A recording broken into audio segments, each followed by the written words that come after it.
Blog Talk Radio. Paranormal Review Radio.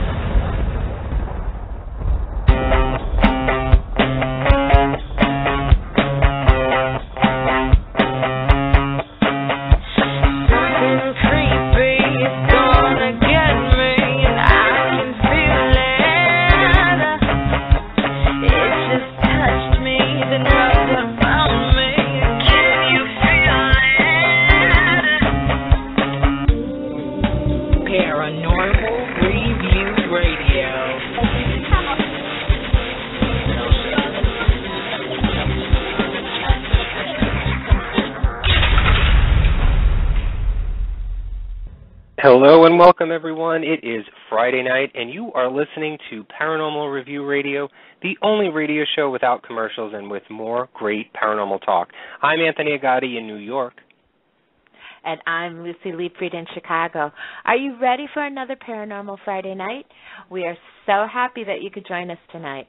We welcome all of our regular listeners and those of you who have tuned in for the very first time.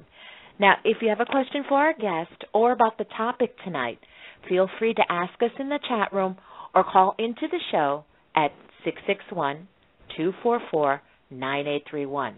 We will try to get to you as soon as we can. Now, don't forget that you can always send us an email with future topics that you'd like to see on the show, or if you just want to say hi. Our email address is paranormalreviewradio@yahoo.com. And last but not least, check us out on our Facebook show page and our YouTube channel for more info on the paranormal and upcoming shows. Why we dream is still one of the behavioral science's greatest unanswered questions. Researchers have offered many theories: memory consolidation, emotional regulation, or threat simulation. Even Sigmund Freud proposed that our dreams exist to fulfill our desires. However you explain it, we all have dreams. The hard part is remembering them and finding a way to integrate their meanings into our everyday lives. Ryan Hurd is an author, conscious researcher, and founder of DreamStudies.org. With a BA in anthropology from the University of Georgia, as well as a master's in consciousness studies from the John F. Kennedy University, Ryan has lectured around the country and teaches people the meaning of sleep paralysis, lucid dreaming, and many other altered states of consciousness. Ryan has also published several books, including Sleep Paralysis, A Guide to Hypnagogic Visions and Visitors of the Night, as well as Lucid Immersion Guidebook, a holistic blueprint for lucid dreaming. His newest book, Dream Like a Boss, has readers claiming they receive better rest, able to have more vivid dreams, and how their dreams have been able to tap into their creative energy and solving problems in their real life. Who knows? After listening to the show tonight and to Ryan, you may be able to sleep better and dream better and ultimately have a better life. Please help me in welcoming Mr. Ryan Hurd to the show. Hi, Ryan. How are you? Hey, thanks for having me, Anthony. It's good to be here. I'm doing great. Good.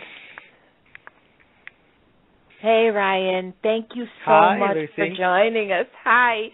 You know what? Many people, we've talked about this before, and many people have asked that we do a show on dreams. So when we were doing the research on it, we noticed your website, which is DreamStudies.org. So can you tell us about this site and what is the mission? Sure, yeah. So I started DreamStudies.org as a blog in 2007 as a way to get sort of reliable information and conversation started around the topics of dream research and dream studies and nightmares and altered states of consciousness and things like that, because I noticed that there wasn't really a lot of reliable, in-depth discussion on that part. So at first it was really academic because I was just coming out of my master's degree, and I kind of used the blog as a way to remember the stuff that I had learned. And and then later, as I sort of listened more and more to what people were asking, I realized there was a huge need for people who were asking, how to remember more dreams, what to do about repetitive dreams, how to get better sleep. And so the mission's kind of changed over the years, and now I'm basically teaching a lot of good dreaming habits, sleeping habits, and then also some of these topics that are advanced topics such as lucid dreaming, which is the art of self-awareness in the dream state. And so it's been kind of an evolving journey. Wonderful. Well, in order for people to understand your work and how they can get help from your blog and your books, we really should tackle the big question, and that is, what exactly are dreams? Yeah, it is a good question, and there's actually not an agreed upon definition, and you can go very minimalist or have a very wide span in your definition. But I look at it as dreaming as any active imagination. And so, dreaming consciousness actually happens in waking life as well, through daydreaming and reverie. And of course, as we go to sleep at night, we have periods of intense dreaming mixed with more thoughtful cognition styles that are more kind of like when we're awake, but we don't necessarily remember them. So, dreaming can encompass all of that. But, when we're talking about sleep and dreams, it's what happens when we sleep and when kind of the critic, goes to sleep as well.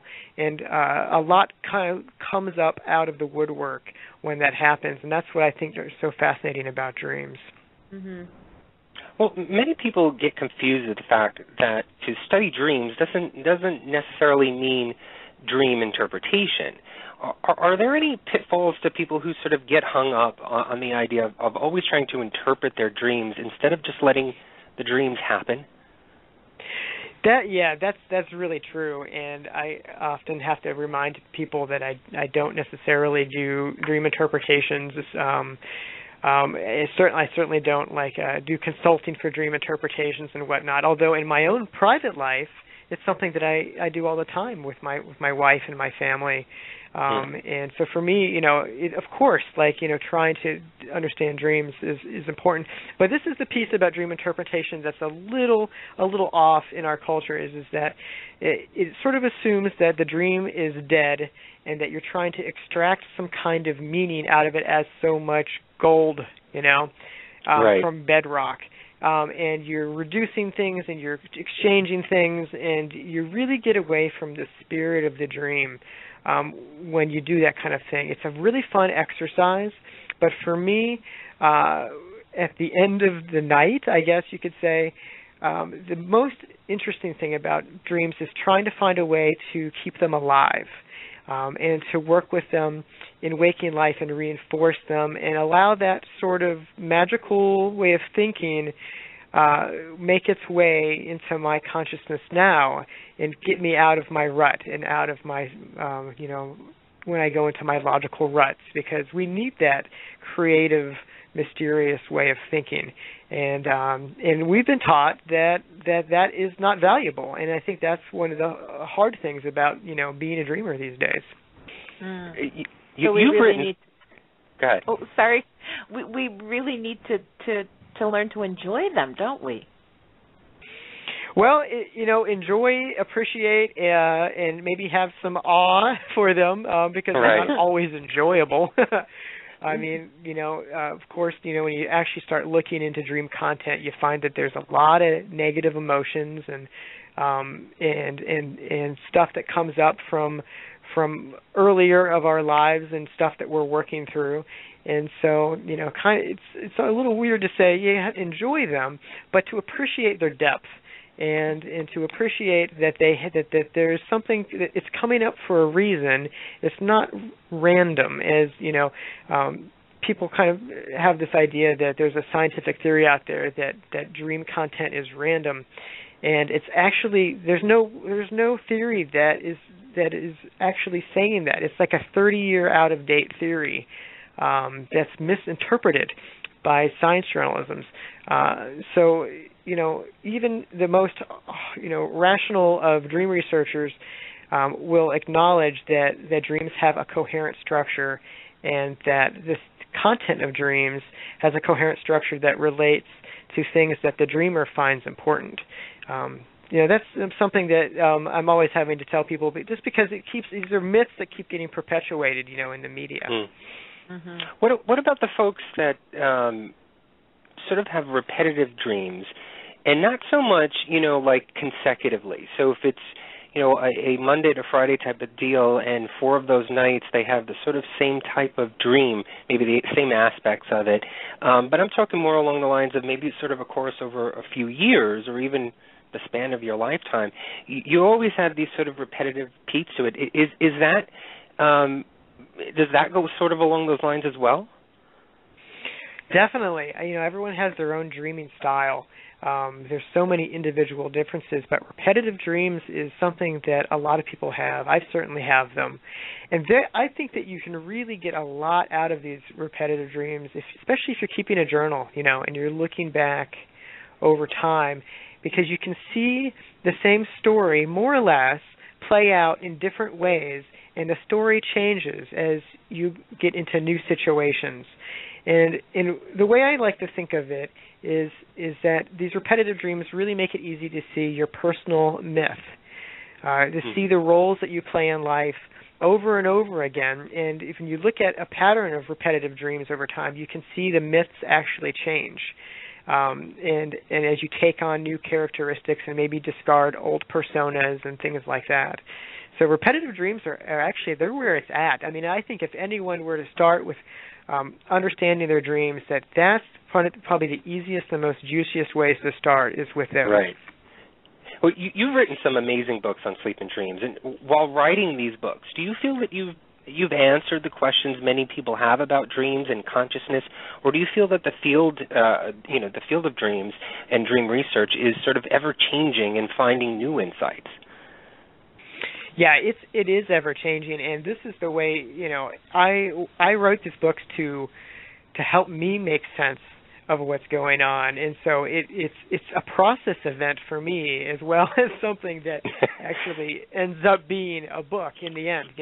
I find out what I believe as I write, and I think there's a lot of writers out there who might feel that same way about writing. It really is kind of a transformative encounter, and when you get into writing, you get into that same sort of dreaming creative consciousness as well. There's some very real parallels with creativity in that way. But yeah, everyone has to go through these questions for the first time themselves. It's kind of like young people of this generation, of every generation, think they're the ones that invented passion. And everyone's just sort of like, yeah, been there, Right. And I think we have to do that with dreams and our relationship to the divine and our relationship to taboo and everything else that happens in dreams. It's very intimate. It's very personal. And so it's always about your relationship to what's happening around you, your family and your culture, and the cosmos, and your own questions about the cosmos, and your conflicts about your questions about the cosmos, because we don't even necessarily always have a paradigm of reality that's consistent and coherent. It's really remarkable. You can really zone in on all these different kind of levels of dreaming, and that's kind of the magic of dreaming. I mean, you could do the same thing with waking thought, if it was remembered in such a dramatic way, because it's the conscious mind in the sleep state. It's an altered state of conscious where the conscious mind is really still going through and plowing through its sort of creative process events. But it just happens to create these artifacts, these memories that are so dramatic that it makes it easy for us to see ourselves. Wow. Right. One of your books dealt with sleep paralysis, okay? And I find that it's all about perception when people say it's got a paranormal feeling to it rather than a scientific feeling. And we've all heard about the old hag syndrome and the idea that some entity is sitting on your chest and it's preventing you from breathing or moving. Can you talk to us about sleep paralysis and maybe clear up some of those misconceptions?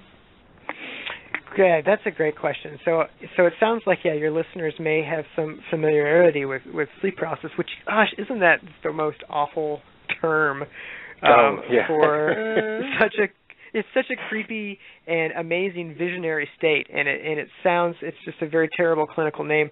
Yeah, so let me just give the straight definition first. Sleep paralysis is it's essentially you are waking up from a dream, and the mind still has some aspects of dreaming consciousness going on, including the paralysis of the body that is normally going on during REM sleep, which is rapid eye movement sleep.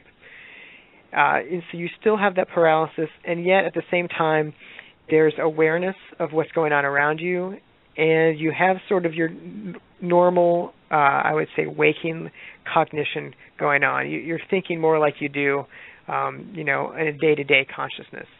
And that causes just a slew of really interesting paradoxes that can become quite frightening to someone who is unfamiliar with the territory. And part of that, I think the dark edge to sleep paralysis and its hallucinations, because essentially you're dreaming with your eyes open. And you're bringing that dreaming world and just overlaying it over physical reality while you're paralyzed.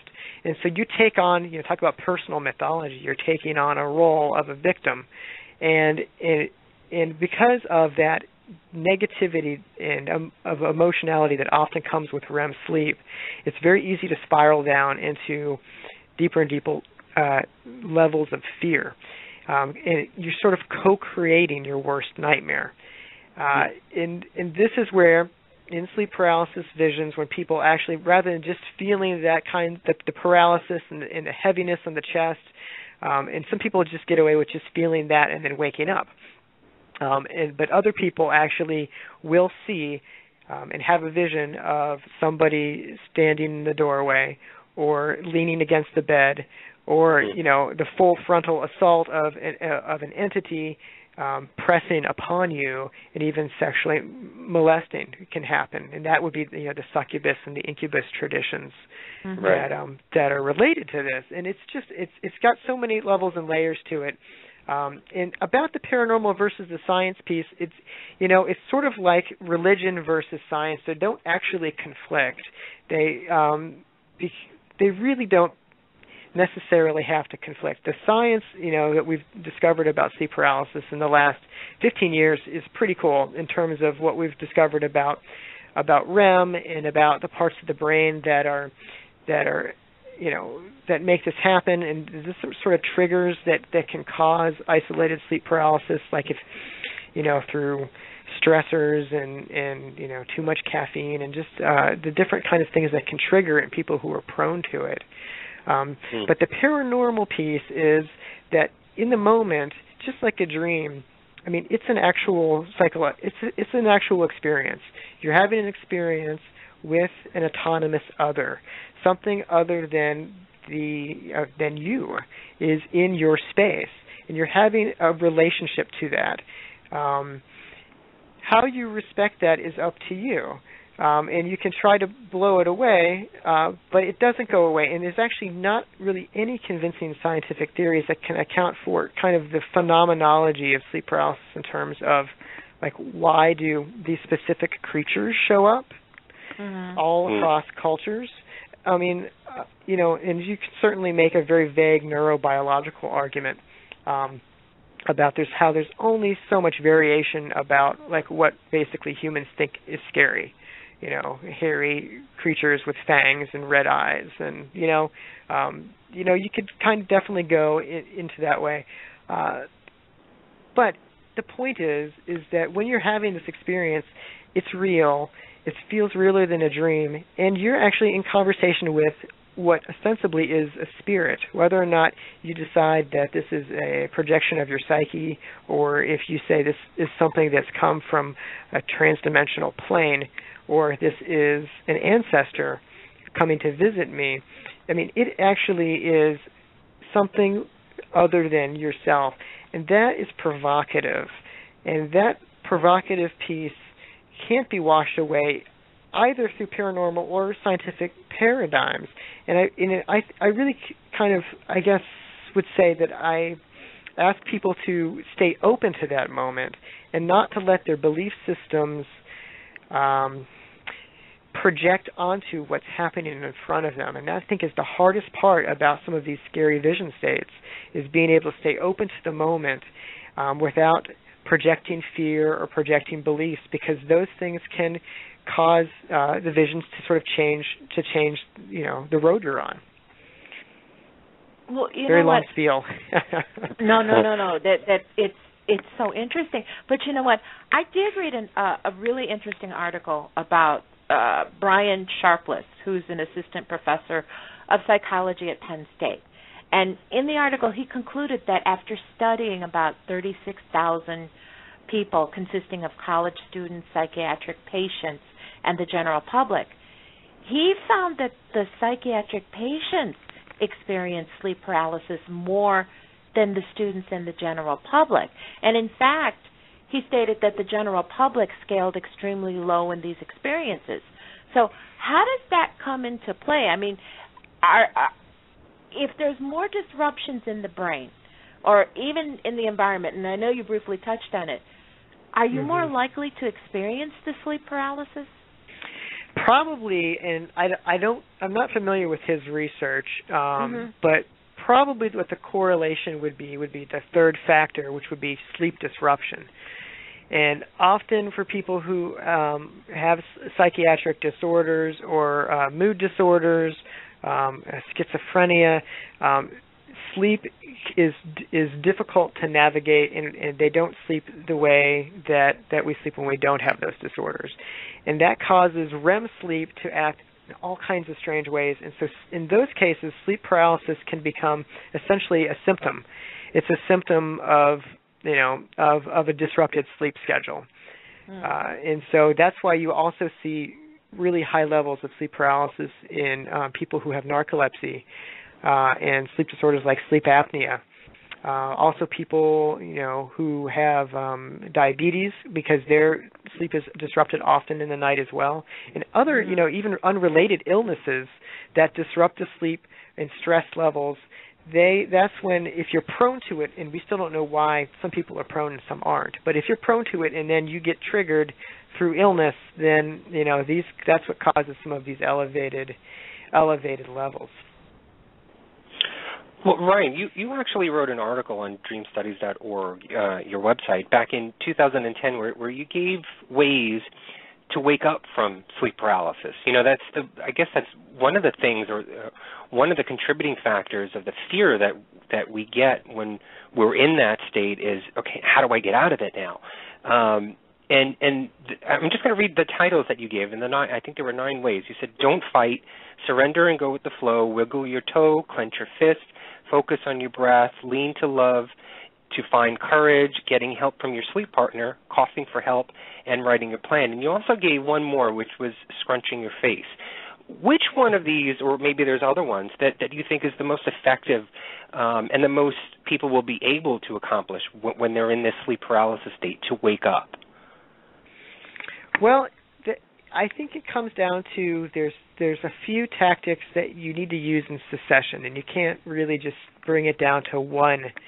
And the first one, I think, probably having a plan is probably the biggest overviewing idea. When you're in sleep paralysis, the first thing that I tell people now to do is to take a breath and to relax.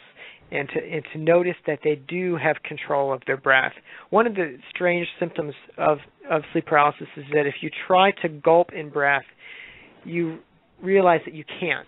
And this seems to be a factor of the REM paralysis itself, where the musculature of the diaphragm is actually somewhat paralyzed, and so you can't take huge breaths like you can normally. This is also true in dreams, in REM dreaming as well. There's actually lots of dream content when you're fully in a dream where you're running or something, and you try to gulp in some breath, and you realize that you can't, and you might feel a choking sensation. And so these feelings of paralysis actually can get injected into the dream state. Anyway, the point is that if you realize that you have your breath and that you can breathe, that is really the key to controlling your fear, because controlling your breath is an ancient way of centering yourself. It's the best thing that we have for sort of slowing down and coming to our senses. And next, I would say that have a prepared affirmation of some sort. And for people who are scientifically minded, and I often will say this, it's that, I'm in sleep paralysis right now. It's kind of name what is happening. And some people might want to recite, if they have a faith tradition that calms them down, want to do some sort of, faith-based affirmation at this point.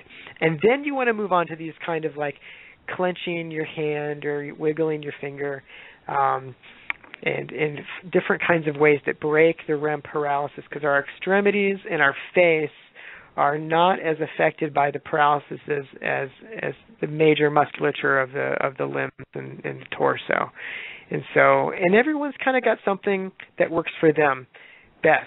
And for me, it's scrunching my face, and I've heard a lot of people say that as well. And I think that's just because of the physiology of the paralysis itself. I always know where my face is. I don't have to find it. Or opening and closing my eyes rapidly can also be pretty effective. And then I recommend that you immediately get out of bed, and if you have access to a restroom, to go splash cold water in your face, and basically to affirm that you're awake, because often what can happen is you'll come out of paralysis and you'll go right back into it again. Mm-hmm. And if you're still in a fearful place, and you probably are if you just made yourself wake up, then you'll just kind of start the cycle all over again. And going through a thing with washing your face and whatnot, it gives you some time to make sure that you're not accidentally still in a dream state, because the other thing that can happen is that false awakening, where you think you've woken up, but you're actually in a dream still. And there's all kinds of accounts of people who like get out of bed and they wash their face and they go pad downstairs, get milk out of the refrigerator, and then turn around and there's a big gaping chasm in front of them, a portal to hell just swirling through like some sort of Steven Spielberg movie. That is really disturbing, and we kind of want to make sure that doesn't happen. So it's good to do things like that. But I can tell you this from experience, because I have experienced sleep paralysis. And, the funny thing is, in recent years, I've experienced them a lot more, and I'm not sure why. And it usually happens within the first part of going to sleep, or the first part of the evening when I do fall asleep. But when you're in that state, when you're in the state of paralysis, or that fearfulness and that fright comes over you, that you really don't. For me, I really don't have the opportunity to talk to myself and say, okay, snap out of it. It's sort of like you're in the moment, like if you're being mugged or you're in a car chase. You're really only thinking of that moment and how to get out of it or how to move. I'm still thinking, this is from experience for myself, I still feel as though I'm in it, and the only way, and this is how I've been able to snap out of it, was to try to vocalize, and I've tried to, and I know that that's one of the things that is constricting is your vocal cords, but I've always tried to either yell or scream a name, and then finally I'm out of it, because for some reason I cannot seem to talk to myself. Is there an easy way, or maybe there's a repetition process even during the day before going to sleep that people can do to, I guess, train themselves to start thinking that way? Yeah, that's interesting, and I think that your experiences, I've definitely gone through that, and it's typical. Yeah, because when we're in that fearful state, we tend to just panic and scrabble and scream, and some people can cough themselves awake, and some people can make enough noise that if they have, if they're sleeping next to their partner, you can train your partner to wake you up. If you start making strange guttural sounds, for instance. Right. But yeah, it is a repetition thing, and it's about training yourself, and it really is about cognitive training.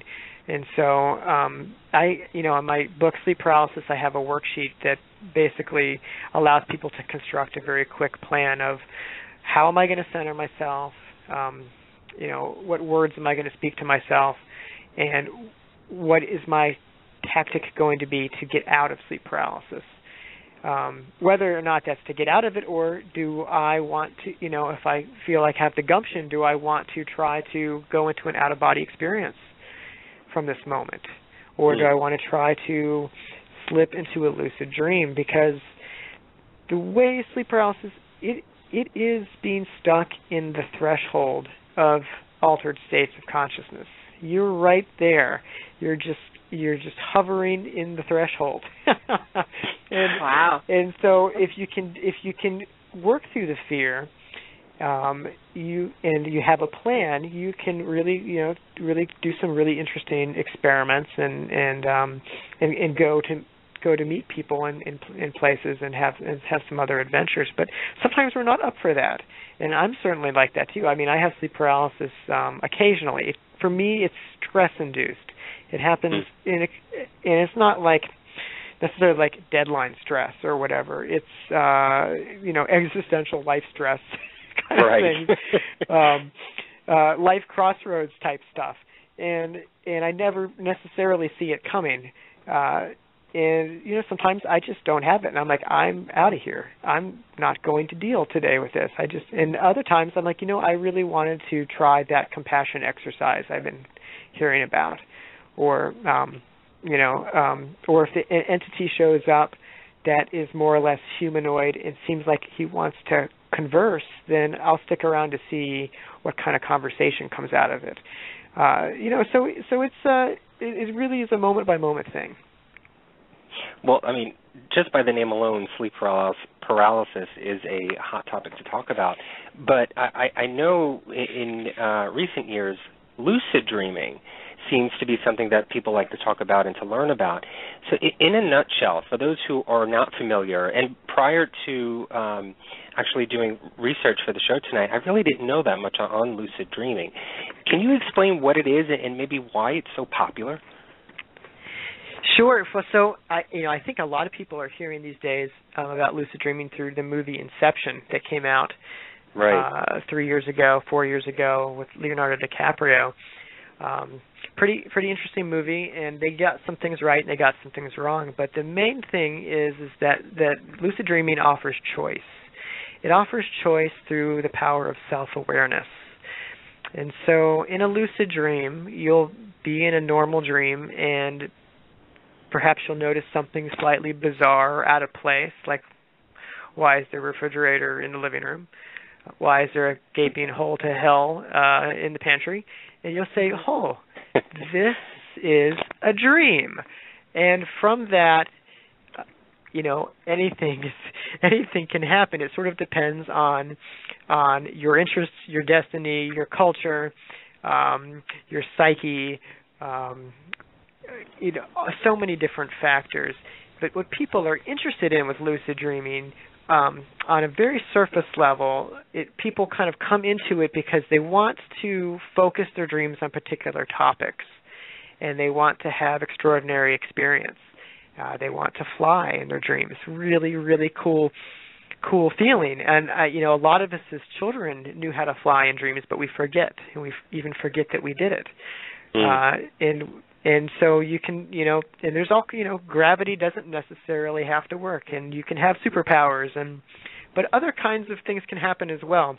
And I think as more people, as they get deeper and deeper into lucid dreaming, that control dimension tends to give way towards deeper inquiries into the nature of reality, into the nature of consciousness, and the nature of what is this mind place that I'm in, and who are these people?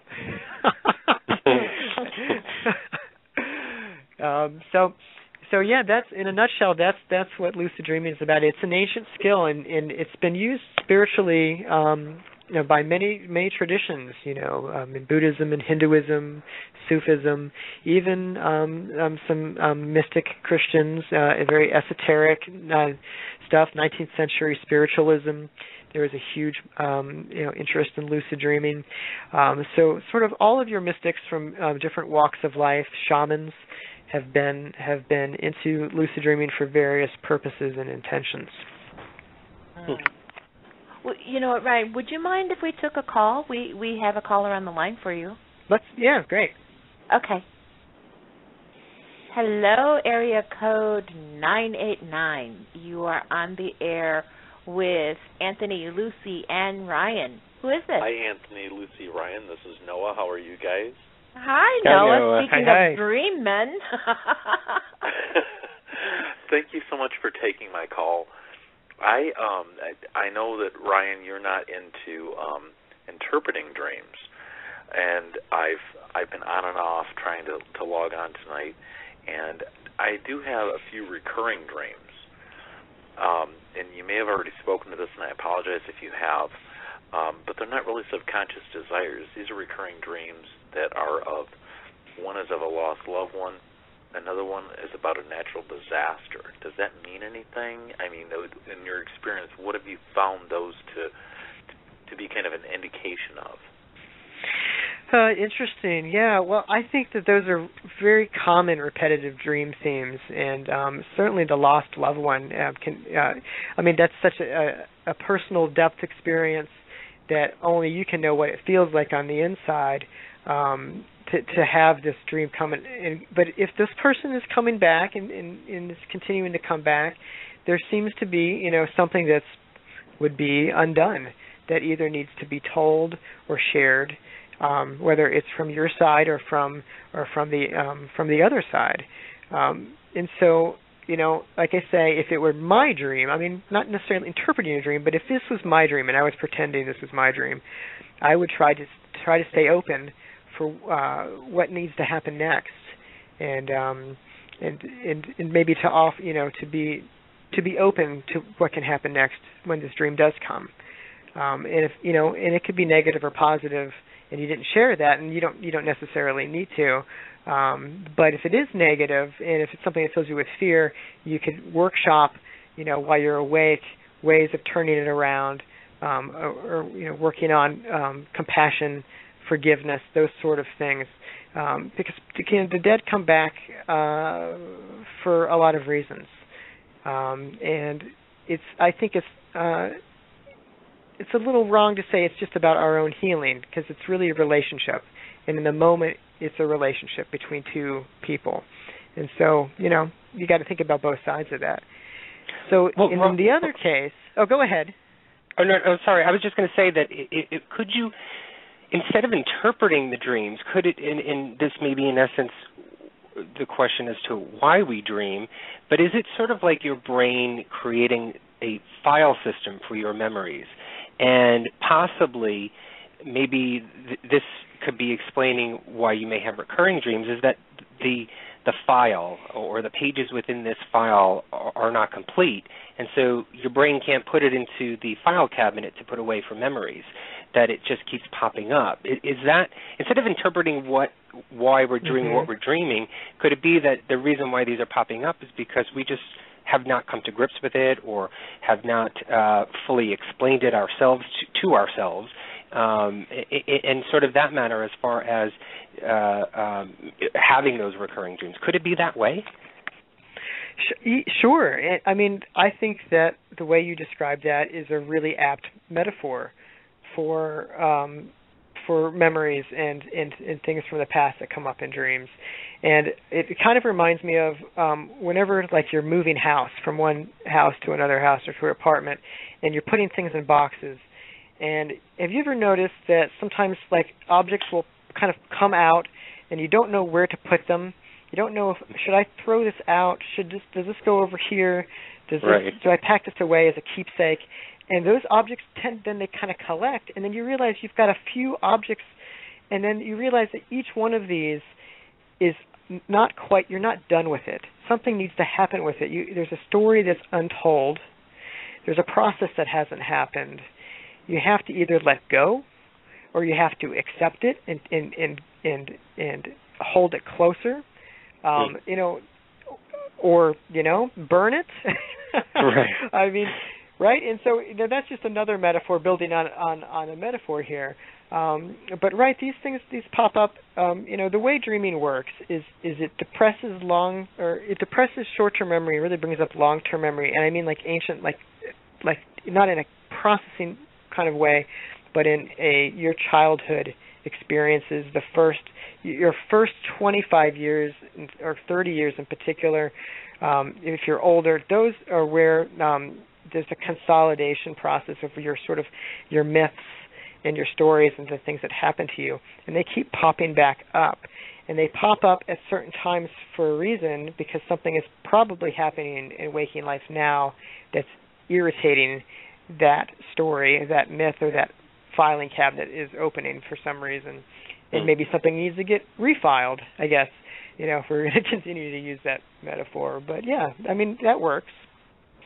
So I do have a question, but in regards to the dreams, like about the natural disasters, I mean, could that just be a manifestation of the fears that we have just from watching the news, or possibly, things that are occurring, like maybe in our small area of the world? I mean, could that be that, or is there much more to that? I think there's probably a few different layers of things going on. I mean, there can be personal trauma, or it could be a metaphor for something very destabilizing happening. For me, for instance, I have repetitive dreams about a tornado coming, and it's the dream's always different. The tornado comes while I'm doing something different, or at a different place, or a different locale with different people.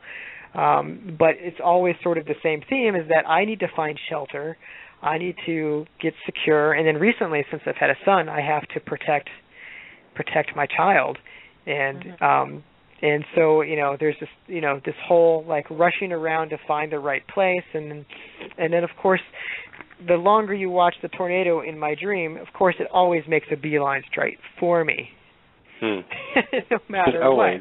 what. Yeah, well, one time this happened, and the tornado started coming for me, and I realized I was dreaming. And I decided to stick with this dream, and rather than trying to wake myself up or try to change it or anything, I let the tornado approach me.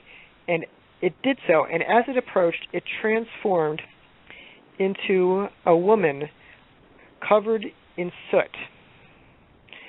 And she came forward, and she stood in front of me, and she said, "Get ready, a storm is coming." Wow.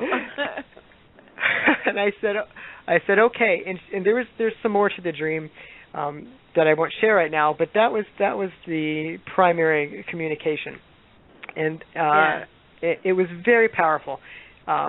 She seemed extraordinary. It's almost like the spirit of the tornado. I woke up, and then less than, I think it was 24 hours later, I found out that we had to move. I was told that we had basically 5 or 6 weeks to leave where we were living and find someplace else to live. And so there was like almost a precognitive kind of tremor there about, get ready, your world's about to get shaken up. Right.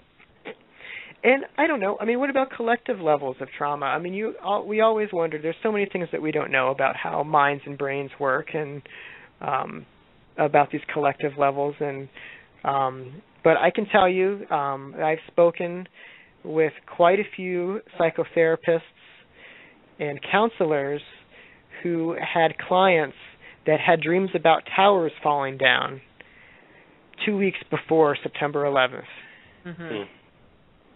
And it was something that we were actually at a dream conference, and I can't even remember what the original discussion was. I think it may have been trauma and dreams, and it came up in the audience member, from an audience member, because he realized, so many of us here are counselors. And you wouldn't believe it, but I mean, seriously, over 6 people in the same room said, I had a client who shared a dream about towers falling down. and these are people who lived all over the United States. Mhm. And I've been trying to actually get some of these accounts, and no one will step forward to tell them because nobody wants to be put on a list. Yeah. Right. This is serious business. I'm laughing, but it's serious business. But so there's precognitive levels perhaps at play when it comes to these natural disaster type scenarios that are bigger than just us and our personal fate, but maybe it has a social implication. I don't know. I'm open to that. Noah, yeah, go ahead. I was just going to ask you if that sort of hit anything with you, Noah. It does, because I've studied, amongst other religions, Buddhism specifically, and the whole idea of, we all share the same mind, the same ground of being, that I think that we do have shared anxieties and shared fears. And my dream in particular has been, the recurring one I have, is of people looking up at the sky and there being some sort of a radiation blast or something, and it's always nighttime. Some sort of, it could be aliens, but just something happening that disintegrates people. But it could be my own subconscious fears, but I've never been afraid of the night or of space or things like that. And I find it interesting that you mentioned these shared anxieties about 9/11. I never had anything like that, but I do agree with you that we do share one mind, and I think that we're all kind of tapped into that. And so what I'm getting from you, Ryan, is that we shouldn't necessarily over-personalize these types of things. It could be a shared experience with other people that are dreaming at the same time. We're in that same flow, or the same Tao, or whatever you want to call it, where we're kind of picking up on those same things.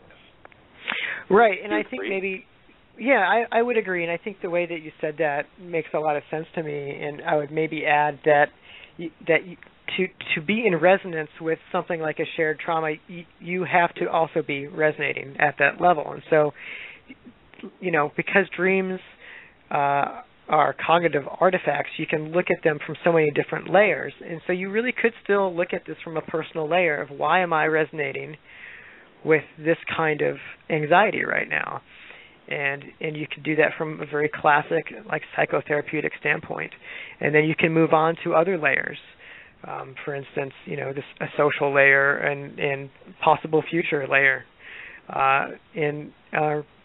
or even what's something that's happened in the past, and what's happening now in my life that is bringing this particular anxiety or image. Let's call it an image. Let's call it what it is, to the forefront. And not be too hasty about it. Some people, like Jungians, will work their same dream for 30 years, and to plumb the meaning of it. And you really can do that with big, impactful dreams, and to not be so quick to put a dream on a shelf and to label it. It's important. Noah, does that answer your question for you? It does. Thank you so much, you guys, for taking my call and entertaining my questions. I will drop off now. Thank you, Ryan. Lucy, Anthony. Thank you, Noah. Take care. Okay. Well, you know what, Ryan? I just want to move this back to the lucid dreaming, because for me personally, this really, really does intrigue me. And I joke about, I'm going to astral project tonight and stuff. But can we consciously control lucid dreaming? I mean, before we go to sleep, can we just decide, okay, tonight I'm going to be aware of my dreams? Is it that easy? It is, and I would say the caveat would be, for some people, some of the time. And this is the truth that you won't hear from a lot of the beginning lucid dreaming gurus out there, but lucid dreaming, it is a learnable skill, but some people are going to have easier time learning it than others. But a lot of these factors have to do with lifestyle choices, not necessarily genetics or anything like that. But the number one kind of thing that is hard to work through, just like genetically, is like, are you a light sleeper or a heavy sleeper? Do you have high dream recall or low dream recall? If you're a heavy sleeper, you don't remember any dreams at all. You basically are going to have a harder slog to learn lucid dreaming than someone who remembers lots and lots of dreams and wakes up at night naturally 3 or 4 times anyway, just because of the nature of the brain. But even that, it is possible to learn lucid dreaming by doing different kinds of tactics that break up the sleep pattern, like, for instance, setting an alarm in the middle of the night, or more towards the morning, actually, at the very early morning, say like 4:30, 5 a.m., assuming you went to bed, say, at 11 p.m., and doing a little bit of breathing meditation or doing some reading about dreams, for instance, for half an hour, and then going back to sleep, keeping your body in a slightly inclined position so your head is higher than your shoulders. Different kind of tactics like this that sort of are physical and yet also mental can bring about lucid dreaming more easily. And so, it's a learnable thing. And your strength of intention, how much do you really want to do it is important. But even, I think, bigger and behind that is what do you want to do and why? Because the more you know that, and the more clear you are on what's propelling you, the quicker that you'll be able to achieve it. Well, why would anyone really want a lucid dream? I mean, are there any benefits that we can get from it? The benefits is something that people have been exploring for 30 years in the scientific literature, and at first it was wildly optimistic. And now we're getting some really good clinical evidence that there are real psychological benefits to lucid dreaming and possibly some health benefits. One of the more interesting ones, I think, is the research being done with sports psychology, in which people are using lucid dream to practice their routines. For instance, if they're gymnasts, or to practice their hook shot. And essentially, in a dream, if you are dreaming it, your brain is going through the same kind of activity as if it was actually sending out those motor impulses while the body is awake. So you're actually strengthening that kind of behavior in an environment where you have extraordinary focus. And if you really have that optimism, you can just keep that focus, keep that flow, and there really is clinical evidence showing that people can run faster and longer, balance more efficiently, and be better athletes because of their lucid dreaming practices. So, go ahead, Lucy. I'm sorry. You could learn a language or possibly study for a test? I'm not sure how that particular task would be suited for lucid dreaming. Uh-huh. I definitely, and it hasn't been studied, clinically, but as someone, myself, I know a little bit of Spanish. I took it in high school, and I've had a few immersion experiences where I really had to use the language, and in those, during those times, I was dreaming that I was conversating in Spanish, and in my dreams, I was much better at it than I was in waking life. And I do think that there's you are actually, it's not a imitation of me learning in that dream. That is the learning process taking place. And so if you could have a lucid dream and that was your focus, I can't see why not. I mean, the language centers of the brain are certainly extraordinarily wired during REM sleep. Mm-hmm. So why not? Now the problem is that your intention is just half of the story, because the dream is not some kind of blank slate. It's not just a canvas that you paint on. You enter a dream; it's an emotional landscape.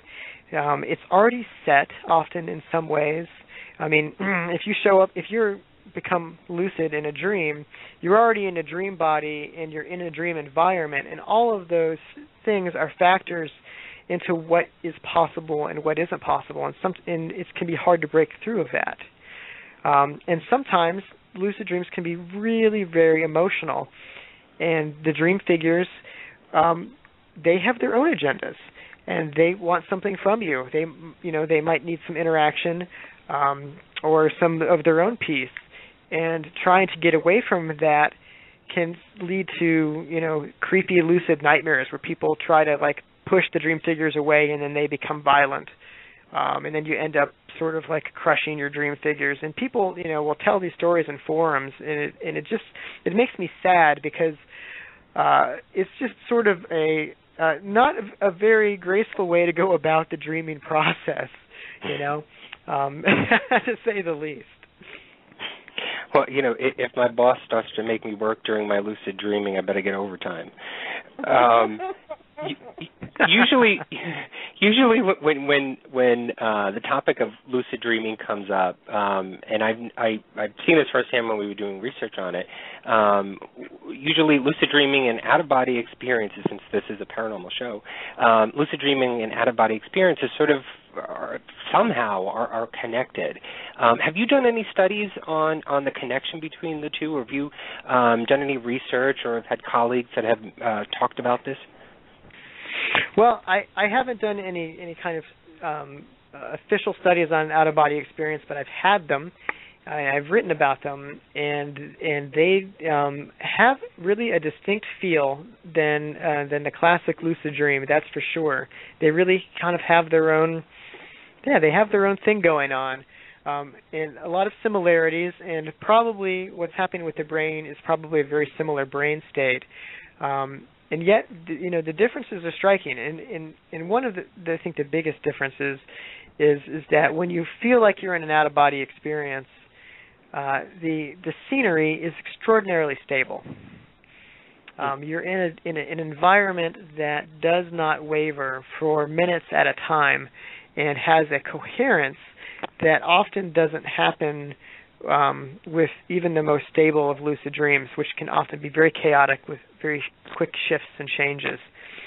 But I also have noticed that my out-of-body experiences can shift into dream spaces after time too.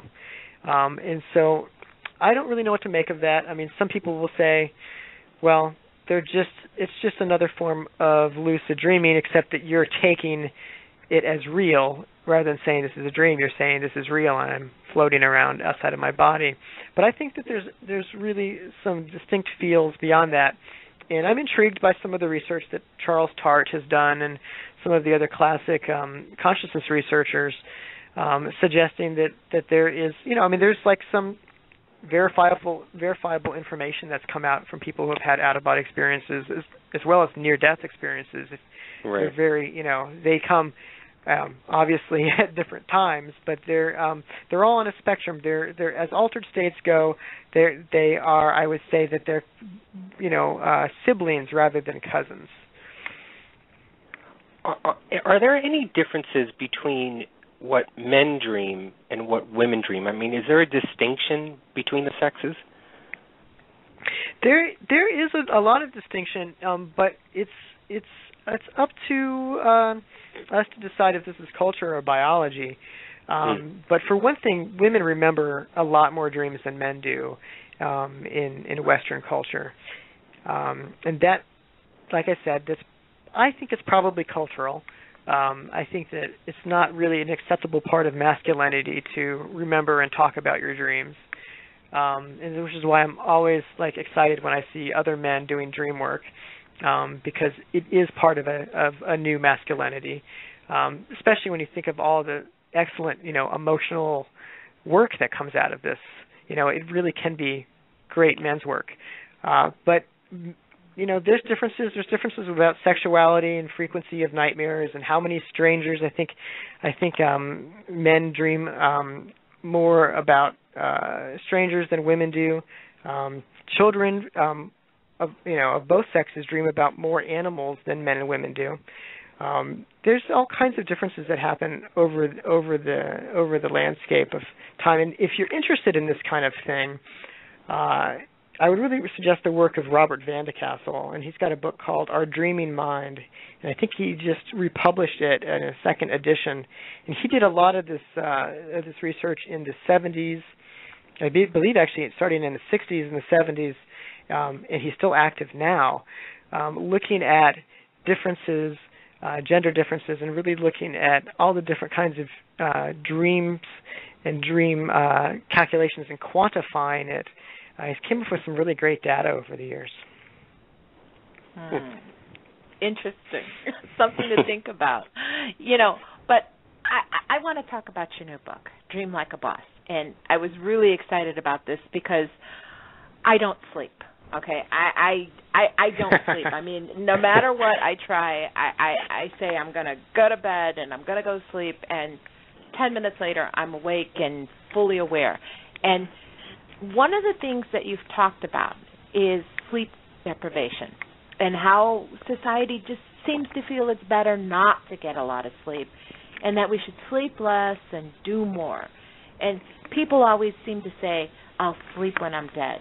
But how far away from the truth are these people? Yeah, that's a great lead in there. I love that. We're wrong. We need to sleep. I mean, most of us need to sleep. But maybe you are one of the 2 to 4% of the population that actually can get by on less than 5 hours of sleep a night. They're out there. I don't know what they do with their lives. I guess they just do more, I guess. And they just do it efficiently. But the rest of us, we try to only get 5 hours of sleep, but we're just zombies. Right. We're zombies for half of that time. And you end up not being more efficient or getting more done, but you end up sitting in front of the tube or zoning out, or you know what I mean? It's not exactly quality living. I think we probably end up getting some of our requirements of sleep as we zone out in a trance state in front of the television set. The body recuperates in that way and says, I'll take what I can get. But yeah, we're terribly sleep deprived as a culture, and our work culture doesn't make it easier, and our friends and our families make sure that we don't do it too, and we all kind of collude in this process of not sleeping in and shaming people who sleep in or calling them lazy and whatnot, and it's just I'll tell you right now, I take an afternoon nap pretty much every day. I go for it, and it's usually just 20 minutes. Today, I think I slept for 40 minutes because last night I only got about 6 hours sleep last night. So I needed a little extra today, so I took a 40-minute nap, and it was great. I felt really refreshed afterwards. It really kind of refocused me, and everyone's got their own time to take a nap, but that's one way to kind of get more sleep into your life. If you can't get it, through your life and your responsibilities and your child rearing, and because it's hard. I have a toddler. I can tell you, I work at night after everyone goes to sleep. And I'm a sleep-deprived sleep researcher myself. And so I'd say, okay, am I a hypocrite, or how am I going to make this work? And that's how I make it work. I take naps. I become, I sleep several times a day, which is interestingly, a pretty natural pattern. And, our ancestors used to sleep more like this. There's still cultures today that have this, multiple sleeping period, like, the siesta culture, in Europe. And lots of indigenous cultures have a much more flexible sort of way of sleeping than we do. Westerners, we're kind of, the anthropologists call it the lay down and die method. We hit the bed and we don't move from 6 to 8 hours, and it's just this chunk. And this is the industrial movement in our lives. This is what happened after industrialization and the kind of concentration of every day is the same, so we can go to work and go to school and make more, sprockets. If you look at like the pre-industrial times, sleep is a lot more flexible. And so now we're in a problem that we only have X amount of hours to get it done and just like, recharge like we're a battery, and then you get in bed and you say, I'm not tired. What do you do about that? Yeah, well, it's a tough situation. I mean, but see, like for me, I mean, it really, it's not. I honestly don't think that it's stress related, but I do have ADD. Okay, that's one thing that I have, and that's one thing Anthony reminds me constantly. But when I can't sleep, it's almost like I just can't make my brain shut up. It's like I know that I need to go to sleep, and I could be physically tired, but it's almost like I don't feel mentally tired. So is there a direct correlation between my lack of being able to sleep and possibly the ADD? It could be. I mean, if you're diagnosed and you're taking medication, your medications could be causing trouble. It might be something about switching up your regimen. There's so many different kinds of stuff out there. And if you're speaking more metaphorically about ADD, just like that, you're just energetically wired as you get into the night. I would recommend relaxation techniques. And also a big one is to curtail computer and monitors and smartphones and all that kind of stuff. And at a certain point of the night, you just say, I'm going to take in no more information tonight. I am done absorbing information, and put it in a lockbox and remove it from your bedroom. And I would recommend a couple hours before bed, but an hour at minimum, I would say, of electronic free. It will slow you down. It will totally slow you down. Well, okay, let's talk about the people that want to get to sleep, and they'll go to the doctor and they'll get a prescription, or maybe they'll take an herbal route like melatonin to get that sleep. Are there any cautions that people should take if they're going to use that kind of solution to get sleep? Well, I'm not a medical doctor, and I'm certainly not going to talk people out of their prescriptions. But I will say that insomnia therapy has been shown to be more effective than pharmaceuticals in many, many cases. And insomnia therapy is something that is really about different tactics for slowing down the mind and for relaxing the body, and basically kind of cultivating a peaceful sanctuary type of environment so you can sleep, and making sure you don't do certain behaviors when you're in bed, like no eating in bed, for instance, or no reading in bed if it's like the middle of the afternoon, because then you start associating your bed with the place that you read in the middle of the afternoon, and you start creating, just like there's just noise in the system.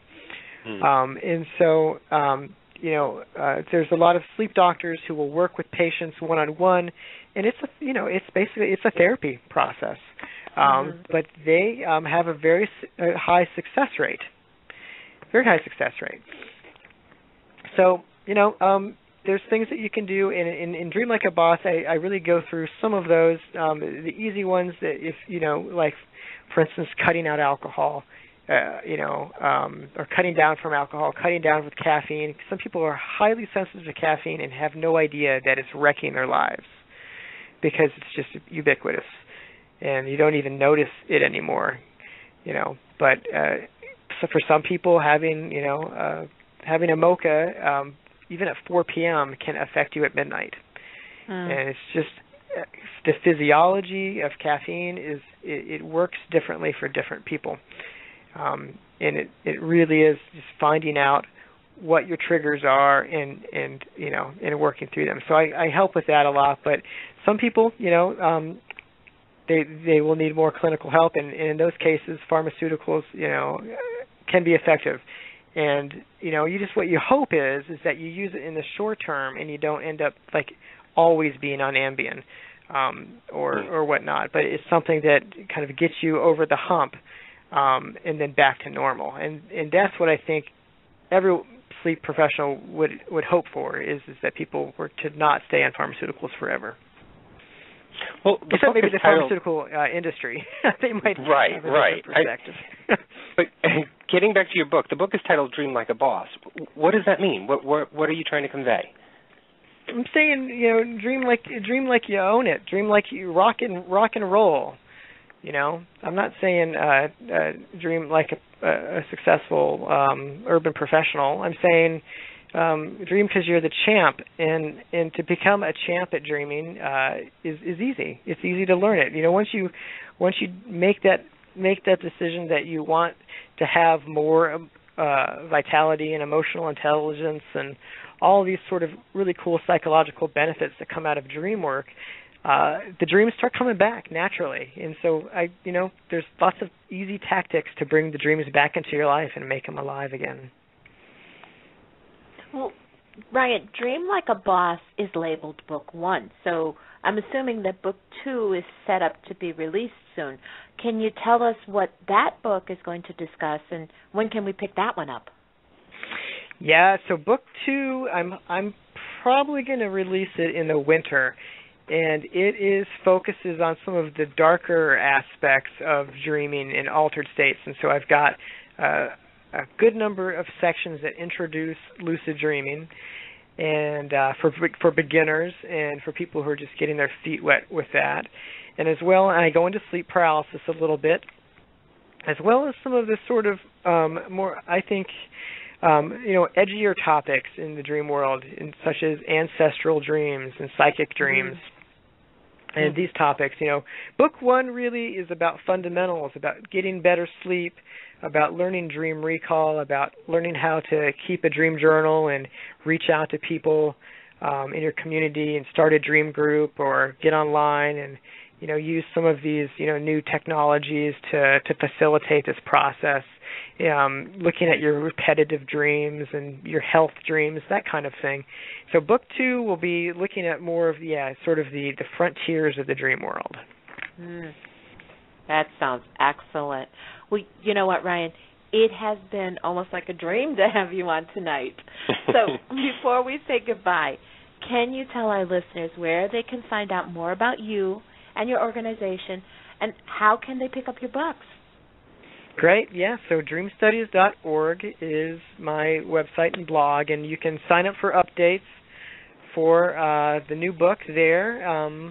It's, there's a nice little graphic on the right side of the web page, and I'm really excited because I'm launching Dream Like a Boss Book 1 as initially as a bonus product for a new dream app that's coming out called Shadow.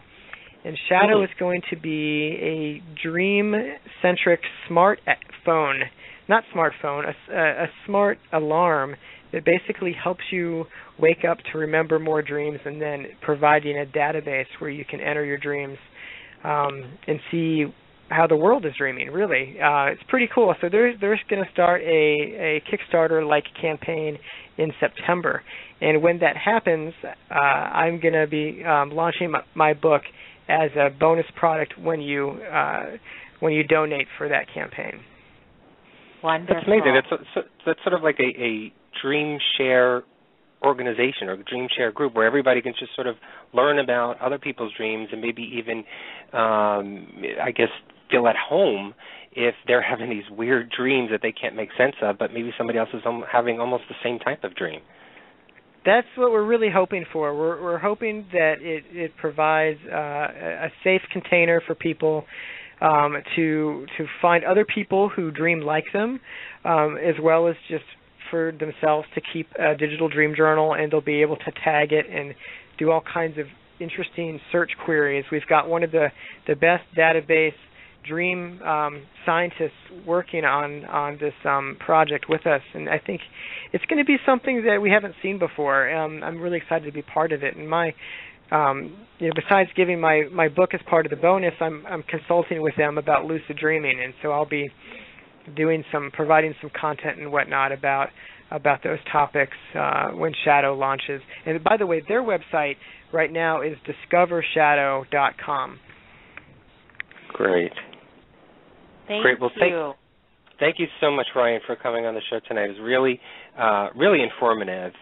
When we first started to talk about this topic, Lucy and I, to discuss dreams, because we received a lot of emails and messages from people talking about dreams, and most of them were about interpretations. But I really wanted to get to the heart of dreams itself and dream research. I think that's where the truth lies, and that's where people can find more of the answers, is it within the research and how we can understand our dreams and sort of maybe even control them to some degree to benefit us, to help with the creativity and our energy and our spirit within us. So I really do appreciate you coming on the show. It was amazing insight. Thank you. Guys, thanks for having me. And yeah, I love the research, and also it's always personal, and that's, you've got to have that singular relationship to it. Everyone is a dream researcher, in that way. So that's what my last thought for the night. Thanks for having me. I've had a great time. It went by so quick. Thank you so much, Ryan. We'll hope to have you on soon again, maybe when the Shadow Project launches and you have your new book. That'll be great. Yeah, sounds great. All right, great. Thank you, Ryan. Take care. Good night. Sweet dreams. Good night. Take care. One of the lines that I'm remembering right now that he just said, and I'm sure you probably know what I'm going to reiterate right now to you, is get off the Internet and go to sleep. That is why you were not sleeping. I don't know what you're talking about. And I did not pay Ryan to say that. I'm sorry. I know. I mean, I do know that there's some behavioral modifications that I do have to do, but it's just really weird. I've never been a heavy sleeper. But then again, on the other hand, I've never been a real dreamer either. For the longest time, it was almost like maybe I don't remember my dreams. And it's weird. When you guys were talking about sleep paralysis, I've never, ever, ever experienced that. In fact, God. I don't even remember having a bad dream, really. I've had disturbing dreams, but nothing that ever really panicked me. It's almost like when I do finally get to sleep, I'm out, and maybe I don't remember them.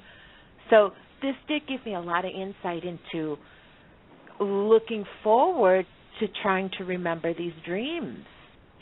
Well, one of the reasons why this topic attracted me was, and how sort of I related it to the paranormal and the paranormal world, was more so to the paranormal investigator, as we are and as our listeners are. As a paranormal investigator, it's not so much the dreams, it's more so of the sleep or the lack of sleep that we get when we're out on investigations or we're at cases. And so it intrigued me enough to learn more about the idea of how do we incorporate more sleep into our lives. Because, as a paranormal investigator, there are a lot of people out there who travel for long distances like you and I do, and are cooped up in either, bad hotels, or you are in somebody's living room that you're crashing on their couch or floor while you're doing these investigations. And so you may not be getting the correct sleep that you should be. And without having that sleep, you're depriving yourself of a clear mind, of I guess sort of like a fresh, new, feeling when you are at a location. And so you don't want anything to cloud your judgment. You don't want anything to disrupt the investigation. And sleep could do that really badly to you. And so if you're able to get enough sleep, and if you can find ways, and as Ryan was talking about, find ways at any point during the day, it doesn't have to be at night, that you can try and get these little snippets of relaxation and rest for your brain, even as little as 5, 10, even 15 minutes. These little rest naps can give you that energy boost, can really spark your brain enough that you can continue on for the rest of the day. And that was one of the reasons why I wanted to do the show, was for those people, for those guys and gals out there who are investigators who find it that, after an investigation, you are completely drained. And one of the reasons that you're completely drained is not so much the paranormal aspect that you've just gone through over the last few days or so, but it's the lack of sleep that you got. And so if you can try and get that sleep and try and get it in, you may see a difference in the way that you interpret things and the way that you're investigating, and that it may help you even after the fact at evidence review. Mhm. Well, yeah, no. I will confess that I've gone 24 hours without sleep, and it's not just when we're investigating. I mean, there have been times when I just don't sleep, and I do know that for the most part, I can get by with maybe like 4 or 5 hours, but I do notice the difference when I've gone for the 24 hours where I'm just not so much groggy, but just not as alert as I should be. And it is a problem. I mean, you like you said, I mean, if you're going on an investigation, you're doing your traveling, you're doing whatever, chances are you're probably very hyper and excited anyway because you know that you're going on an investigation. And then by the time you do get to the investigation, you're going to stay up all night. Regardless of the conditions, how do you know that you're actually seeing something as opposed to just being very, very tired? I mean, when we get really tired, I mean, our eyes play tricks on us. Possibly, are we truly hearing the things that we're hearing? Are we truly experiencing the things that we're experiencing? Well, your motor skills, your cognition is even slower when that happens. When you're in a location, you're in an instance where there are paranormal phenomena that's happening, your cognition is much slower. Your reactions are much slower. So you may not hear things correctly or see things correctly as you should be. And, Lucy, that's one of the things why, whenever we do go to a location, one of the first things I do is, as soon as I even get to the hotel, is I go to sleep. Mm-hmm. And I try and get a nap in, the day of, say, an investigation that we're doing. During the day, I like to at least get at least an hour if I could, because I know we're going to be up at least 12, 14 hours straight, and so I want to make sure that I am at my fullest. I am at, on my A game, that I'm ready for whatever is going to happen, because I don't want the sleep to slow me down or hold me back. Or if there's that weakness within me that is being presented to the paranormal side, that could be taken advantage of. And so I want to try and make sure that I get that sleep so that I am at my fullest, and that there's nothing that I know that I could have created, or that the lack of my mind or my brain functioning is causing anything that I may later interpret as a false positive. Well, I mean, speaking of the paranormal, what I found kind of interesting, what he was talking about was, being visited by an entity, or I took it to be almost like, yes, we dream, but like in the case of the sleep paralysis, and having people show up in your dreams. I mean, I still have this notion that it does happen, that, loved ones from the other side can show up in your dreams. Sure. What a visit from a loved one can appear to be a dream, but I'm like, I really don't want to let go of that thought that it truly was a visit. Yeah, I mean, I don't think, and I think Ryan had mentioned this before, that there isn't a distinction between the paranormal and the scientific. There are sites on both sides that are not competitive, but they're along the similar lines, but have, I guess, different meanings to them, or a different starting point, if you want to say that. They're both valid points, and I think until we get to the stage in evolution of the world, of the universe, where things will be explained if they will ever be explained, the ideas and the conclusions and the experiments and experiences will continue. But it was like sort of what I had said in a previous show that we had, where where I sort of likened I didn't liken the near-death experience, but the idea that, you know, people can sort of push away the idea of near-death experiences or life after death.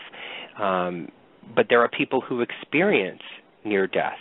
That there are people who say that they have gone to the other side and come back to life. And, you know, one of the arguments that I had mentioned in that show was that if you put a tourniquet on your arm, you know, and tied it tight, you would lose feeling in your hand at some point. Now, I'm not an invalid, but I've created paralysis in my arm. All I have to do is take that tourniquet off, and I will start to get blood flowing back, and I'll have feeling back in my hand. So, yes, science can induce out-of-body experiences. It can. There are triggers in the brain that can be created to create that out-of-body experience. But who's to say that the experiences who are saying that they have had near-death experiences or out-of-body experiences are not truly experiencing them themselves? You can't have an argument for that. I think it's just inconclusive at this point to say that it does not exist, and that's why we continue to talk on this type of paranormal phenomena. Well, and again, too, for me personally, like I said, I don't really remember my dreams. I mean, I don't dream as often, but the dreams that I do remember, the most vivid dreams, have been visitations by others. And for me, what I get from it is they truly were visits. And some have been relatives and others have been strangers, you know. But I do know enough about whatever background there is that I was totally convinced, I am totally convinced that it was a connection. So, I mean, the whole subject to me is just really fascinating, and I do like that this first book does talk about the mechanics of it, you know, how to get to sleep. I mean, that's my problem. Before I can learn to dream and to analyze the dreams, I need to learn how to get to sleep. Well, getting back to what you were just talking about, that you mostly have visitations in your dreams from loved ones or people that you said people that you don't know? Yes. So I think, I mean, I can't tackle the ones that you don't know, but maybe the ones that you do know, you're either their ancestors or people who have passed on, or friends or family. Getting back to when Noah called in, and the conversation that we had in regards to my interpretation of what the brain sort of does, and how it you know, maybe that file is not complete. It doesn't have all the paperwork in there to be put into the file cabinet and put away in memories. Maybe try and do an experiment, and, you know, just to see if, and I don't know if you have repetitive dreams with these loved ones that have passed on. No, they're always different. They're always different. So always maybe different. Are they loved ones that have passed on? Yes. So maybe it could be, and try this experiment with yourself. Maybe it could be the idea of the idea of death within family or within close relatives that you yourself subconsciously maybe have not come to grips with, even though, yes, we are in the paranormal world and we go investigate and we talk to spirits all the time. But maybe it's the idea of death that you have not been able to, I guess, come to a full understanding of, that you yourself understand death to the point of what happens, we do move on, and all that stuff. But I think when it hits you personally, it's very different. When you have family members who have passed on, that you've been very close with, or been close within your family, and it happens to you, it's very different than like when we go to a location and we try and talk to spirits and talk to the dead that way. You have a different relationship, obviously. Maybe that there's some sort of connection that hasn't been made yet, when, as Ryan was talking about before, that maybe that connection hasn't been made to the idea of a close relative passing over or passing on, that you can't let go. You're not able to let it go, and it may not be the same relative or friend that has passed on that comes up all the time to you in your dreams. If they're all different, it may be just the idea of people who you know have passed on that you just can't let go. Maybe try and research within yourself, and I don't know, it may sound crazy, but talk to yourself about that idea and see if maybe two things. Maybe if you do this, as you are awake, and try and visualize it or talk to yourself or have those conversations or even do the research on those topics, maybe something will trigger in your mind. But maybe try and do a lucid dreaming. Try and create a controlled dream where you are actually talking to these people, because you may get an answer out of it. You may be able to fill that file with the rest of the paperwork and put it in the file cabinet and put it away. I don't know if that makes any sense or if that does anything. It does, and actually I do that. I mean, the first time it happened, it was my parents. And it was after they had passed away, and I had gotten pregnant with my son, and both parents had been gone. And I was really, really, I know that dream was probably my brain, because I was feeling bad because my parents were gone, and now all of a sudden I'm going to have a child, and that's the one thing that they talked about. So I know that initial dream was probably my mind coming to grips with that and getting acceptance. And in the dream, they told me it's fine, it's okay. But since that's gone, and that's been a long, long time ago, since that has happened, I don't dream. I don't come in contact with my father. It's always my mother and my grandmother, and I've come to terms with that. I mean, I can literally say, yes, I've come to terms with the fact that they're on the other side. Now, what Ryan mentioned that I thought was interesting was the cultural. Native Americans, we do believe in the spirit world, and we do believe in the communications with the other side. And what I get from them, their appearances in my dream, and it's not anybody from the Mexican side of the family, it's always from the Native American side. And it always seems to have some kind of, there is always a conversation, and there's always some kind of message that comes through. And it's kind of hard. Your mom was Native American, right? Yes, she was Cherokee. Right. And it's always my mother and my grandmother. And I never met my grandmother. I never really had what you could call a close relationship. Everything I know of my grandmother was always like secondhand, from someone else. But yet in these dreams, when they come to me, there are conversations, and there are messages, and there are almost like, they've solved problems for me in these dreams. Now, I don't know if it's my mind doing You have the this. dead working for you, too? Yes. Let alone the living doing this stuff for you. Now you've got the dead doing it. Hey, it's a cultural thing. It goes back to Native American beliefs. We truly believe that we have a relationship with our loved ones on the other side. Again, going back to previous shows, it just doesn't stop when the body ends. Our beings continue.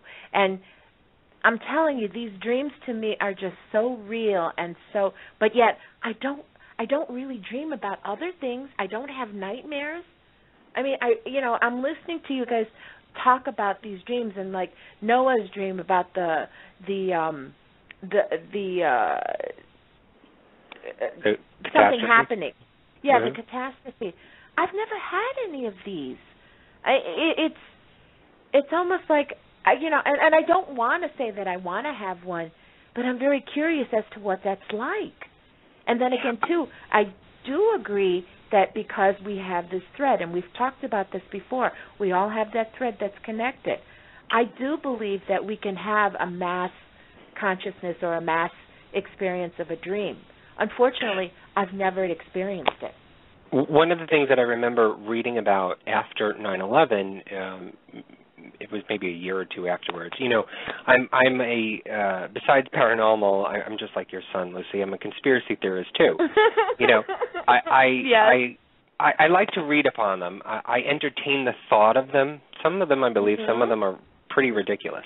But I remember reading several articles in regards to 9/11 and the whole idea that there were, and I think there was actually a documentation. You know what? Now I got to go and try and find this that I saw on television in regards to the idea that collectively before 9/11, that the universe and the world knew that this was happening.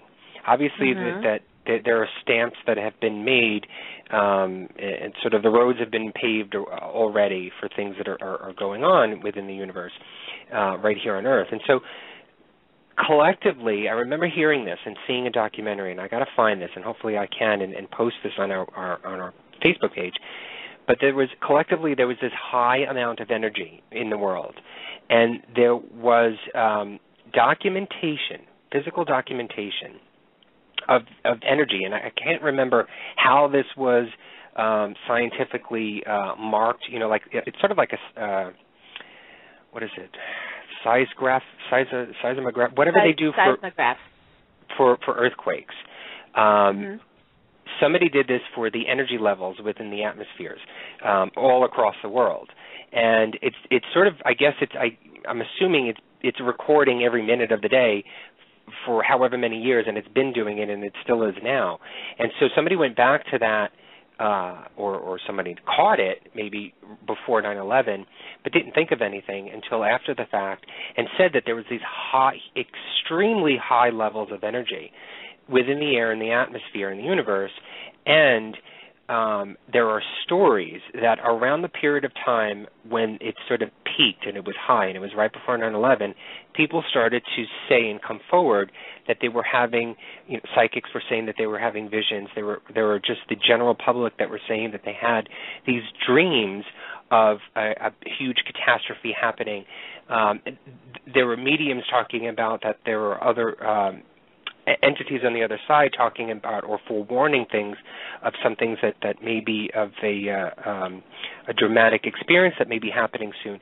And so it was interesting to know. I don't know how true this is or how valid that this experiment was, but it does go back to the point, like you were saying, that there is a one mind, and Noah was saying this too, that there is this one mind. It's what I like to call a universal mind that we all are connected with. We all have it. It's that synchronicity that is weaved within all of us, and so we do feed off of the energy within ourselves and the energy of the things that are around us, and that's what affects us. But this experiment I found was really, really interesting, and Lucy, I'd love to see if I can try and find it and send it to you too.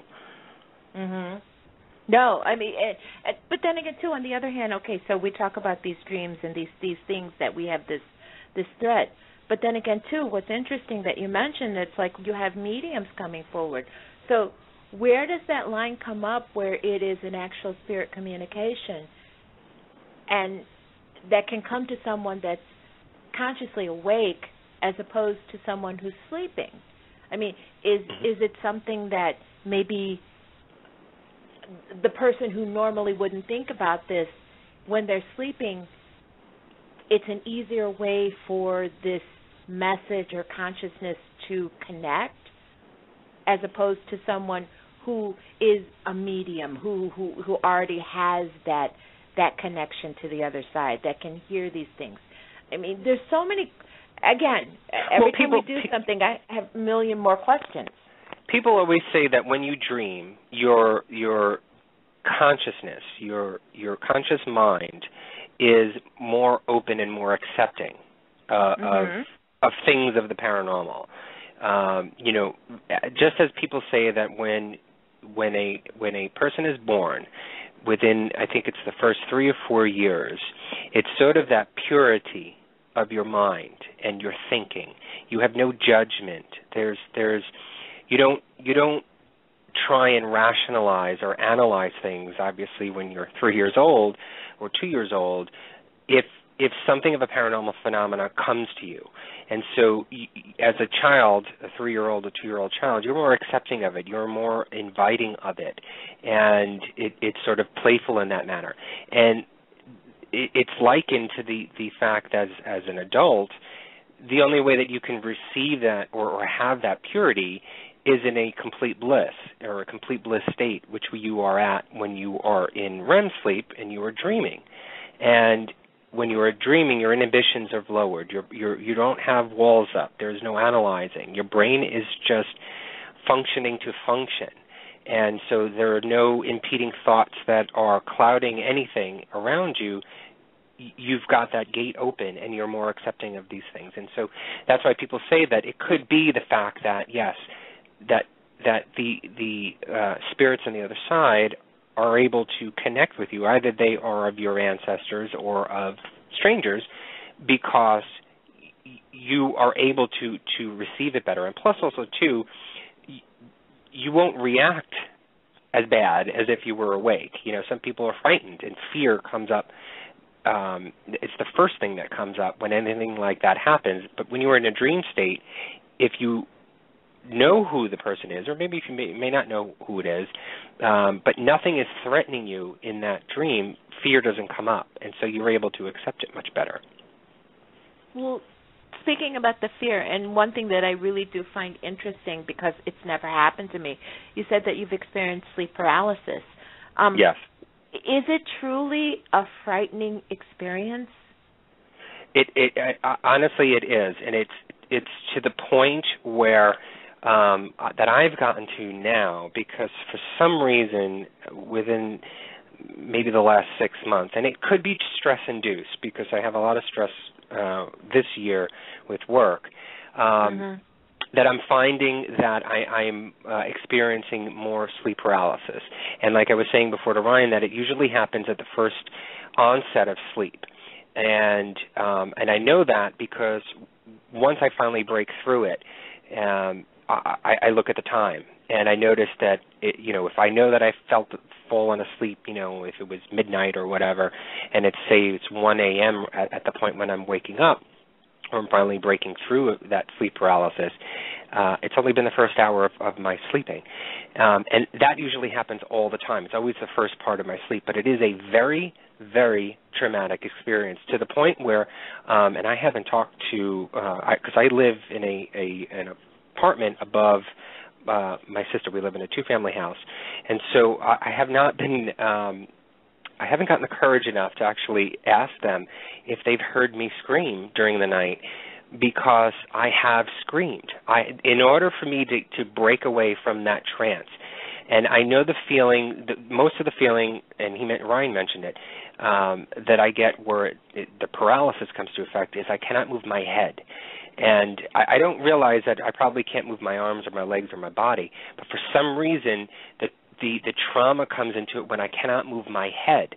And I remember the points when I try and do this, that I'm trying to move my head, and as I'm trying to move the head and it's not moving, that the fear is compounding itself.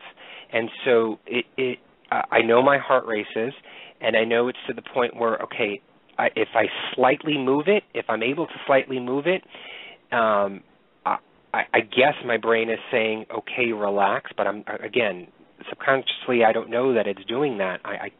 And that's why I'd ask that question, how do you break out of it? How do you come to realization that you are in it? Because when you are in it, all you're thinking about is, I can't move my head. I don't know what's going to happen. And so I scream, and that breaks it for me. And I hear myself screaming, and it's Ryan even mentioned it, it's a gurgling scream. It's not even a scream. It's a weird, garbled scream that comes out. It's almost as if you have lost your voice and you are trying to scream. It's that type of sound that comes out. And finally you wake up. And I remember all the times when I have done that, I've woken up, my heart is beating out of my chest. I don't know what the dream was about. I don't even know what scared me to death. I have no idea what it is. That I do not remember at all.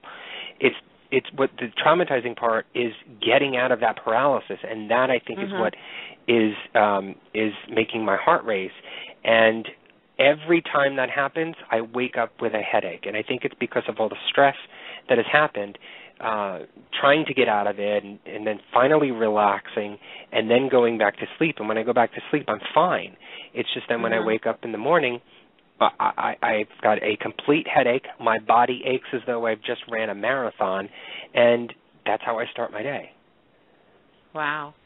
Well, and I was going to ask you, but you mentioned it. It's like when this happens, you're literally in a dream prior to it, correct? I assume I'm in a dream. I cannot remember. A lot of times I can't remember my dreams. There's a couple of dreams that I've remembered over the course of my lifetime. But for some reason I can't remember these dreams that cause this sleep paralysis. Right. That's interesting. I know. Because like I said, I have no clue what it's like. I mean, it sounds horrible. It really does. Noah just posted in chat that I need to relax more. And so yes. what I have been doing, and it sort of has been working for the last few weeks now, that I'll sleep with my Kindle next to my bed, and I'll log on to like YouTube. And there's always these, I love it's the Asian music, the Asian music, the flutes, the relaxing spa music type things. And for some reason, I don't know why, I love the Native American chants and the songs and the Chinese flutes that relax me to the point where I can actually sleep through the night without having anything, terrorizing me.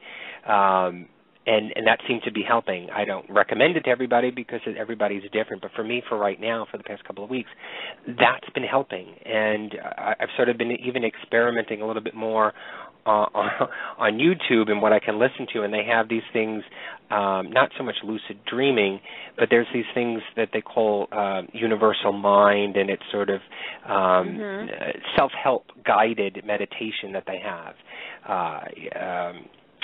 What is it? Anti-anxiety meditations that they have, and I've been listening to it. And for some reason, it has actually been helping me a little bit. It's actually calmed me down, and I haven't had any of these in, I'd say, maybe about a month, which is a good thing. So that's the only thing that I can find right now that is easing and helping me relax before I go to sleep. Well, I do know you do need to de-stress. I mean, I know it pains me to know that you go through so much like that, and it's work related. I mean, one of the best things that happened to me was leaving my last job, because I saw now at this point I can see all of the things that were happening on the job that was just oozing into the rest of my life, that was affecting my sleep, that was affecting my health and all of that. But one thing that's really funny and interesting, like you were talking about things to help relax, what I have discovered that will put me to sleep is, yes, I do shut off the computer and I walk away and I'll go and I'll turn the TV on, just to find, maybe I'll watch the YouTube through the Xbox. But one thing that never fails to put me to sleep, and no offense, because I really, really, really do adore them, but if I watch the Dead Files, I guarantee you I will fall asleep before the end of the show. And I don't know why. I don't know. Maybe it's the tone of voices. I don't know. But there have been times where, because it's like so familiar to me that even if it's a new episode, like I really, really want to see this and I really want to watch it, but I guarantee you by the time they get to the reveal, I'm out. I'll be asleep. So that's one thing I have found that helps me. But, I've tried like the music and I've tried listening to all of this. And for some reason, my mind is still going. I mean, even after I shut everything off, I'm still thinking. And that's the one thing that really, I just can't stop thinking. It's like these thoughts just keep coming and coming and coming. And I did find, though, that if I sit on the couch and I watch the Dead Files, by the time the reveal comes, I will be asleep. Well, we have a few minutes left, but I wanted to ask you a question. Have you ever had repetitive dreams that you remember? I mean, not so much, the same people coming to you, but more of the scenic and the environment and the actions that you're doing. Have you ever had anything that's repetitive in that nature? Nope. Really? Never. They're always different. The ones that I can remember are always different, and it's always like an adventure. Now, the same people may appear, and and these would be dreams that are not, visits from my mother or my grandmother. The same people will be in the dream, but it's always something different. It's always like it's like watching a TV show, and it's a different episode, and it's a different adventure. And what he was saying about, like, the landscape, sometimes it's this beautiful, magical landscape, and then sometimes it's just normal, as if you were just looking at the world the way it is. So they vary, but I've never had the same dream over and over. See, I have, and I've had it. I can, because it's so repetitive, I remember these dreams. I can remember in detail because I've had them so many times. And, I mean, they're not threatening dreams. They're not nightmares or any night terrors or anything like that. But they're sort of, non-eventful, sort of, non-familiar dreams that I've had ever since, and I can remember this maybe when I was, 9 or 10 years old, up until recent years. I've had the same scenario played out in my dream, maybe hundreds of times, and it's always the same thing. I mean, I'm always taking the same steps. I'm always going through the same area, and these dreams happen to me. I'm both outside in an area and then also inside some sort of location or some house or whatever it is. But it's always the same thing. But I'm noticing that I am picking up different details of either the surroundings or if there were people in them, that I'm only noticing them now, or if they're, if I'm noticing if it's day or night. Some of the times in the very beginning I never realized what time of day it was. But now I can tell you that these dreams, they've happened during the day. They're very strange and weird. I cannot make any sense out of them at all, but they're very repetitive. But I'm picking up these different details all the time, and I don't want to interpret them. I don't think they mean anything to me. There's 2 inside locations that I go to in this dream. There's 1 outside and 2 inside locations. The one inside location was of my house when I was growing up, when I was younger. Actually, it was the house that I showed you, Lucy, when you came here last week. And so it was inside that house, and then there's another place that I have no idea what it is. It's a house, but I don't know what it is. And then it's an outdoor field area where I'm walking through and I'm seeing things. I can tell you, it's almost as if I'm walking on the side of a house where it's a white house on one side. I see the siding of this house. There's grass in front of me and beyond, and then on the right there's some trees. I can see the trees are sort of like a maroon red. It's very weird, but I'm not doing really anything in it but walking through it or talking to people, whatever it is. But these I have repetitive, and it's always the same scenes. It's never anything added to it. It's I don't know what happens before I get, say, to the outside or after nothing of that nature. It's just this little snippet of this little movie that constantly plays all the time, and I don't know what it is. And you said that they're not disturbing, but are you aware of how you're feeling at that moment? I mean, can you feel the atmosphere? Do you feel cold or warm or tired or? Not so much any of my feelings, and we have about 6 minutes left for the show, but not so much my feelings. It's more so of being an observer and things are going on around me, and I'm noticing, like say if I walked into this, I remember this one instance in this house that I have no idea what house this is. It's a huge house. It's almost like a mansion in there. And I walk in, and I think I'm in the foyer area, and it's huge. There's a staircase up above, and it's this whole vaulted ceiling up above, and it's got a chandelier. And I've noticed in recent times when this has popped up, I'm looking at different sections of the ceiling, and I'm looking at the molding, and I'm looking at the color of the wall. Like I know it's a tan color of this wall and the ceiling, but sometimes I'll pick out different types of molding, or I'll see a column, a huge pillar column in this house that I didn't notice in the previous. So those are the things that happen. It's not so much of how I'm feeling. I know I'm not scared. It's almost as if I'm almost being like an investigator. It's very weird, very strange. Sounds like you need to start journaling them and just keeping track of everything that you're noticing. Please. I don't have time to journal. I know. And that's the other thing, like, he did mention about, I've read about the dream journaling. It's almost like when you get up, though, you don't have time. And I really wish I could, and it's something that I think I'd like to.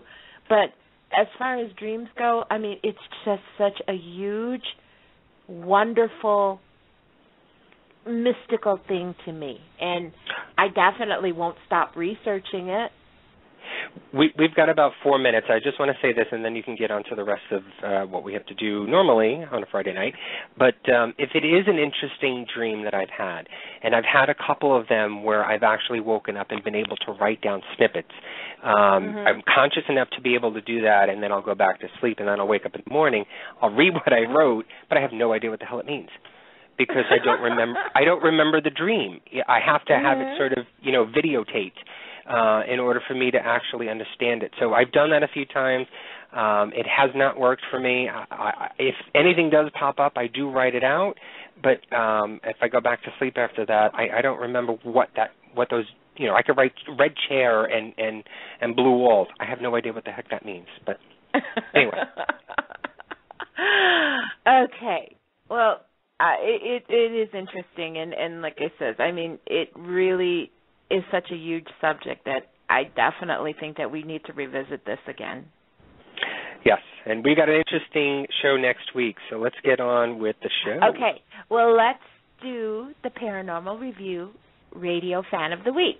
And this week, it is Mike Mahoney of Philadelphia, Pennsylvania.